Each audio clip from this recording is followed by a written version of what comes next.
Welcome to Literacy Lunch Break. I'm your host, Marjorie Bottari. In this episode, we are going to discuss the range of decodable text, explore how they can be effectively matched to appropriate phases of reading. You'll gain valuable insights into the varying levels of decodables and learn strategies for selecting decodable text that align with learners' needs. We've been having a lot of discussions around decodable text. We know they are important. I think we can all recognize that when we're teaching students to decode, decodable text should be part of our instruction. So as we think about that term, decodable text, it can mean a lot of different things, right? So as we think about that, some of us may be thinking about how controlled the text is. Some of us may be thinking, oh, decodable text means that it's following a regular pattern. Or perhaps we're thinking decodable text means it's something that I've explicitly taught my students.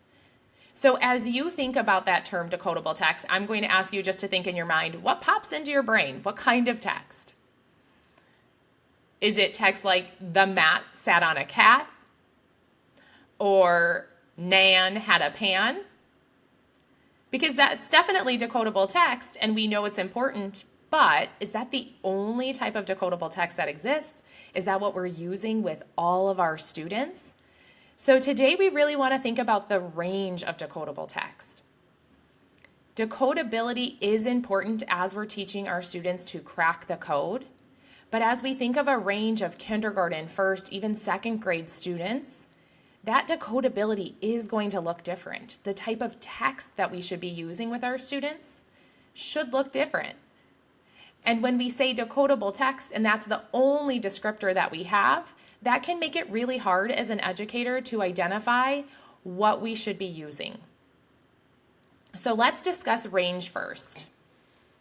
We definitely know we want to, again, match the sounds and the print to what we're teaching students as we look for that decodable text. But we also need to be considering how many words are on a page, how many sentences are on a page, right? Am I reading books like The Cat Sat? Or are my students ready for longer sentences? How many sentences are on a page? Val gets wet?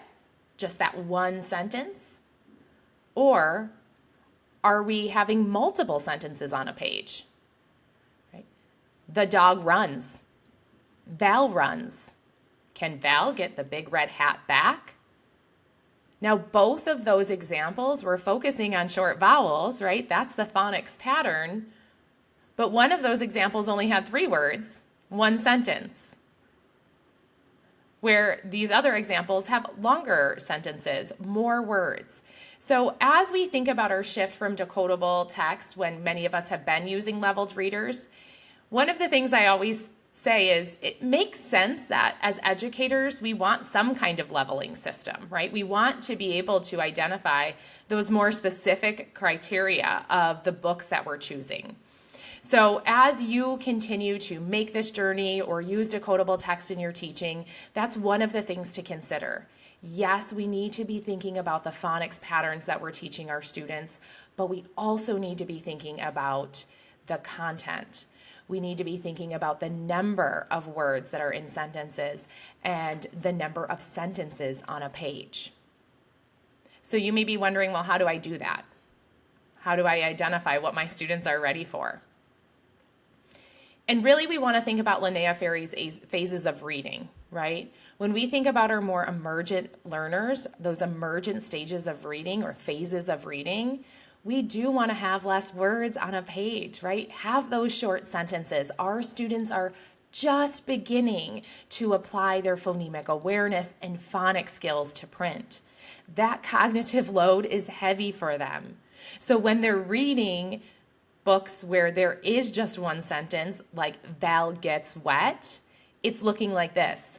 V, al, val, g, et, wet, woo, et, right? They're sounding out every single word, blending that together. It's very labored. It takes a lot of time.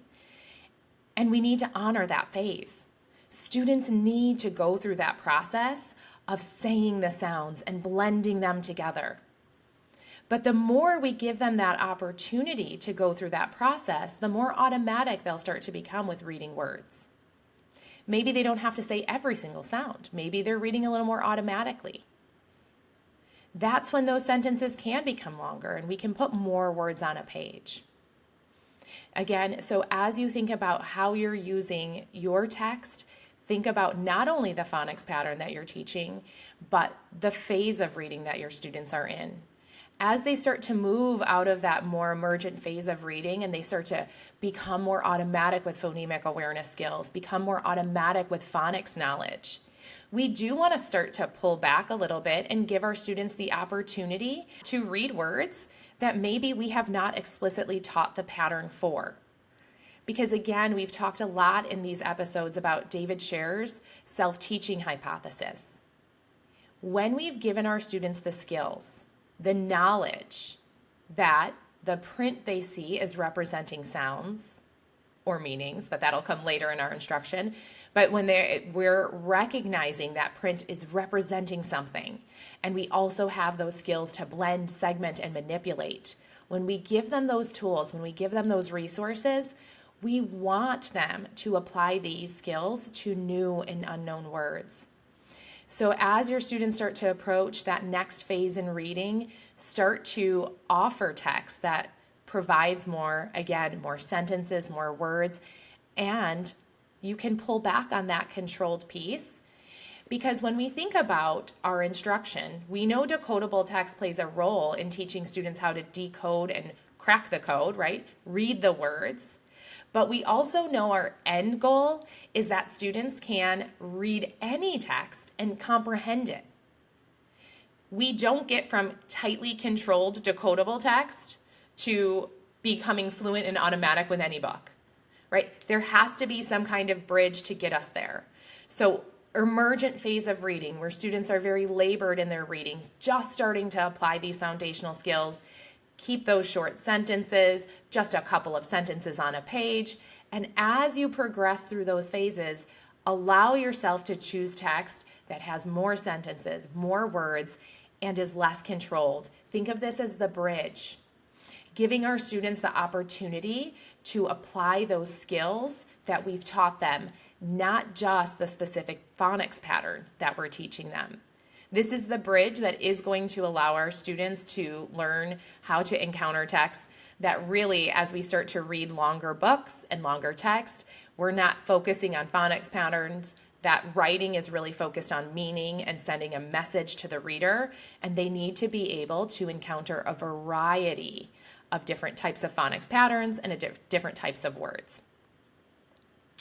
So we hope as you're listening to these episodes, it's really giving you some insight into that very popular phrase or term, decodable text, knowing that it does belong in our classroom as we're working with students to read words, but we're also hoping that this will allow you to have the insight of when to start to pull back and how we can provide our students with the resources and the instruction that they need to become proficient readers.